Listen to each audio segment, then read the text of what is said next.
So, there is a big debate going on in the country right now. We must raise minimum wage. We cannot raise minimum wage. So last week, President Biden announced that he wanted to raise minimum wage and up it to $15 an hour as part of the new COVID stimulus relief package. And a lot of small business owners have a lot of feelings about this. So as a small business consultant, today I'm going to react to my thoughts on President Biden's speech.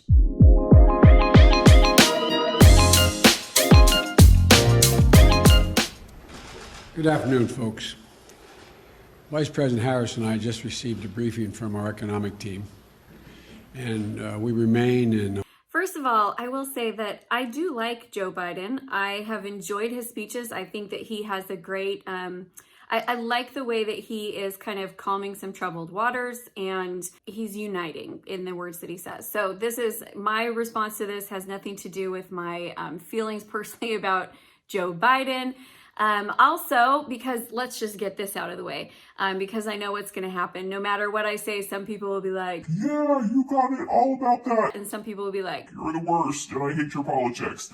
By the way, these are coming into play today because somebody just left them in my office, so why not? But here's the deal. Politically, I'm pretty neutral. I'm an independent. I really believe in common sense, common decency. I don't like party politics at all. And I feel like we should be able to work together, and that collaboration and contribution and communication are what's really needed in our politics right now. So let's just get that out of the way. This is a business message, not a politics message. It's in a century public health crisis that's led to the most unequal job and economic crisis in modern history. And the crisis is only deepening. It's not getting better, it's deepening. Yesterday, we learned that 900,000 more Americans file for unemployment. 900,000. Okay, so 900,000 is a humongous amount of people that are filing for unemployment right now. We got to bring this up though. I have currently been trying to hire for a position, and I posted a job. I'm hiring for my sales team right now. Posted the job 2 different times, got over 500 resumes that came in. Out of that, tried to schedule interviews with about 25 people. Only 2 people actually scheduled and showed up for their interviews, and neither of them were interested in the job. So while this number of unemployment is really high, small business owners that are trying to hire right now know that it's actually challenging to hire right now because the unemployment benefits are so good that people are not overly motivated to take your job. And so we'll get into this a little bit more, but that is a huge number, and definitely it's a challenge. It's definitely a challenging issue. They join millions of Americans who, through no fault of their own, have lost the dignity and respect that comes with a job and a paycheck. So many of them never thought they'd ever be out of work in the first place. And just like my dad did when he used to lie awake at night when I was a kid, staring at the ceiling, unable to sleep because he worried about whether or not he was about to lose his health care, or whether we were going to have the money to pay the mortgage because of the economic circumstance he was in. And now a lot of these folks are facing eviction, are waiting hours in their cars, literally hours in their cars, waiting to be able to feed their children as they drive up to a food bank. All right, so let's talk about this. I think this is legit. I think this is valid. This is a really real concern for a lot of Americans. It's been a financially hard year, and for small business owners as well. It's been a hard year for a lot of us too. You know, I know small business owners that are having those same challenges and those same fears and same concerns. And so I think it's really important that as we discuss this issue, we don't pit like business owners against employees, because I know so many small business owners this year that have gone without pay as they've been trying to keep their employees taken care of. So I know everyone's doing the best that we can. Food scarcity is definitely an issue. The food pantries in my area have served families who have never before had food scarcity. And so this is definitely something that I'm seeing locally, and I think it's definitely a valid concern. It's the United States of America, and they're waiting to feed their kids. folks who are able to still keep their job, many have seen their paychecks reduced and they're barely hanging on and wondering what's next. Sometimes the anxiety about what's going to happen next is more consequential than what actually happened. But this is happening today in America. And this cannot be who we are as a country. These are not the values of our nation. We cannot, will not let people go hungry. We cannot let people be evicted because of nothing they did themselves. They cannot watch people lose their jobs, and we have to act. We have to act now. It's not just to meet the moral obligation to treat our fellow Americans with the dignity and respect they deserve. This is an economic imperative, a growing economic consensus that we must act decisively and boldly to grow the economy for all Americans, not just for tomorrow, but in the future. There's a growing chorus of top economists that agree that at this moment of crisis, with the interest rates as low as they are, historic lows, it is smart fiscal investment, including deficit spending, and they're more urgent than ever. You know, and that return on these investments in jobs and racial equity is going to prevent long-term economic damage and benefits that are going to far surpass their cost. If we don't act, the rest of the world is not standing still in terms of their competitive advantage or their competitive possibilities relative to us. But our debt situation will be more stable. This is the part that I start to take issue with, is the timing. I personally agree with the idea that we need to create better low-end jobs. I think that you should be able to earn a living wage. I like the idea of that. The timing, though, of this happening right now is where I have some concerns. So let's talk about some statistics here. So 30.2 million small businesses are in the US. So 30.2 million small businesses.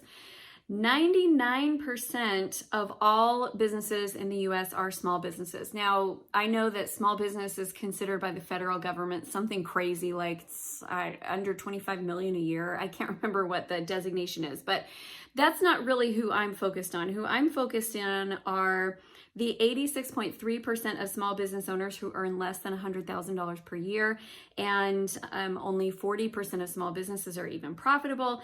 91% of small businesses bring in less than $1 million a year in revenue. And let's talk about this. $1 million a year in revenue think about this. If you have, for example, these are real stories of real clients that I've had. So I've had doctors who have, dentists, orthodontists, such, they are doing $2 million to $4 million a year in revenue. And their team members look at it like, oh man, they're so stacked, they're all hooked up.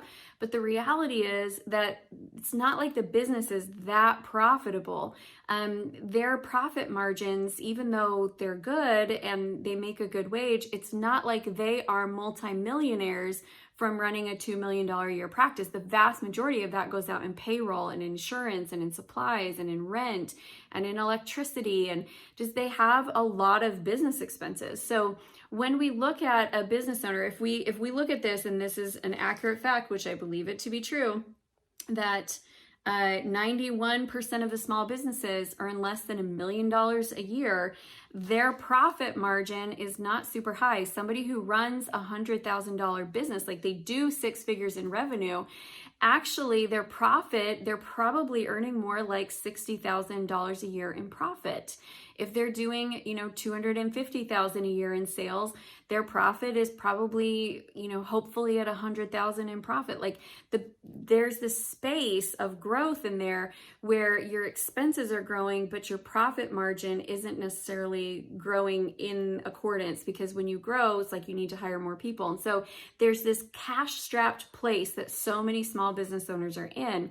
And if we look at this and say, okay, well, now they're going to have to pay $15 an hour when they have been able to pay $10 an hour in the past, it's going to make it really hard for us to be able to find the help and the support that we need. And so many small business owners feel this, right? Where you feel that I need help, like I desperately need help, but at the same time, I cannot afford to pay more than like $10 an hour. And so what happens is we keep ourselves small and we keep ourselves in that solopreneur status, or we start hiring overseas, which you guys know. If you've been following my channel, I love hiring virtual assistants in the Philippines. I've made several videos about why I think it's a great way to go. And part of the reason why is because it's challenging. Like even in my business, for the amount of team members that we have, it would be hard to be profitable and have as much support as we do if we were paying $15 an hour. So what I think is this is not the moment for small business owners to make this transition and make this change. My prediction would be that if we did this right now, that you would see a lot of small business owners that would not be able to keep their doors open. They're already struggling to keep their doors open. And we've seen that this has been really good for big business, right? Like Amazon is killing it. Walmart is killing it. Netflix is killing it. Hulu's killing it, all the streaming services. There are so many businesses that are doing an amazing job right now and their business is soaring. But what's happened is the economic curve has gone up for the big businesses, it's gone down for the small businesses. And I am very concerned that if we were to raise the minimum wage right now, that it would be detrimental to small businesses. That businesses like mine that are virtual, yeah, I can hire people in different countries. I can use independent contractors. I have some options for what I can do because I'm virtual and I have a lot of flexibility, and I can follow the rules of independent contractors, which, by the way, if you want to look them up, they're on the U.S. government website. But it's things like you can't set their hours, you can't set their process. They've got to they need to be doing this for other people as well, not just working for you. I mean, there's different things in there, and all of my contractors fit all of the rules. But that's what I would do. But what if you are a plumber or a construction worker and your people have to work on site and they cannot be independent contractors, and now you've got to up your minimum wage? Like, that's going to be really tricky for businesses that are already struggling. So I also worry that this is going to affect women-owned businesses more so than it affects man-owned businesses. What's the right way to say that? Male-owned businesses? Okay, so let's look at these stats. There are 12 million women-owned businesses in the United States. 88% of them never do more than 100,000 in revenue. 88%. So you have a disproportionate amount of these small businesses that are in that place that, they need help to grow, but they can't afford help to grow, that are women-owned businesses. Less than 2% of women-owned businesses ever break $1 million in revenue. So a lot of these small businesses that are run by women are going to be the ones that will be adversely affected by this. So to sum it up, I like the sentiment. I think that we definitely need to do something about food scarcity. I think that we need to create more jobs. But my concern is if we do this right now, what will happen is that we will create more jobs inside of big businesses, and that the small businesses will not be able to get the help that they need because they can't afford to pay the $15 an hour as a minimum starting place. I think it's going to make it really tricky. We'll see a lot of small businesses go out of business.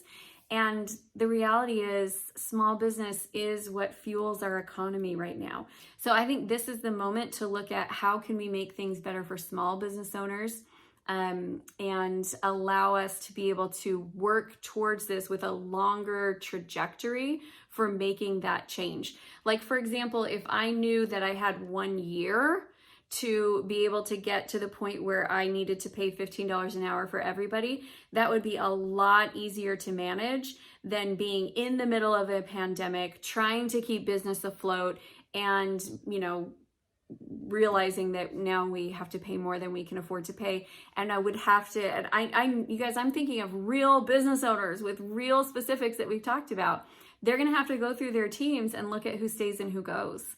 And they're going to be working understaffed. So the people who stay are going to be overworked because they're understaffed, because they can only pay so much out in payroll. Again, I'm not talking about the big businesses. The big businesses, I think, yeah, they can do this. They're going to be fine. But for the small businesses, when you look at your profit margins, 86.3% of small business owners are not earning over $100,000 a year. A lot of them are in that like 50 to 70K range, which is, like you can live off of that. That's fine. That's good. But there's not a lot of profit margin. And again, I just want to point out there are a lot of small business owners that have gone without pay this year. They have sacrificed. They have dipped into their savings. They have done what they could do to keep their team on board. And they really, I mean, when you're a small business owner, you know everybody that's on your team. You know about their families, you know about their kids, you care about everybody. It's a very tight-knit place, and I know that everyone is trying their best. So to sum it up, what do I think about this? What is my reaction? First of all, I love the sentiment. Second, I don't think it's the right time. And third, I think if we're going to raise the minimum wage, I think it has to be done with some more planning and some more strategy. And it's too fast. It's going to hurt a lot of small business owners. So there you have it, my friends. That is my reaction. I'd love to hear from you in the comments. And again, I get it. This is like a charged thing. So if you're going to be like, You're evil because you don't think people deserve $15 an hour. I think that they do deserve $15 an hour. I just don't know how you actually like set that up and make that feasible. And I don't want to see the small business owners go out of business, because if our country was completely run by big corporate, I think it just takes so much heart and soul out of it. It makes entrepreneurship harder. And think about how many small business owners out there, like their business is their dream. It represents their family legacy, something that they want to pass on to their kids. There's so many good things that could happen there. So we just have to be really, really careful with this. And I am so glad that I'm not the president who has to make these decisions. But would love to hear from you in the comments. And make sure you subscribe to the channel if you haven't done it yet. And like us, subscribe, share, join the Facebook group. We would love to see you back again.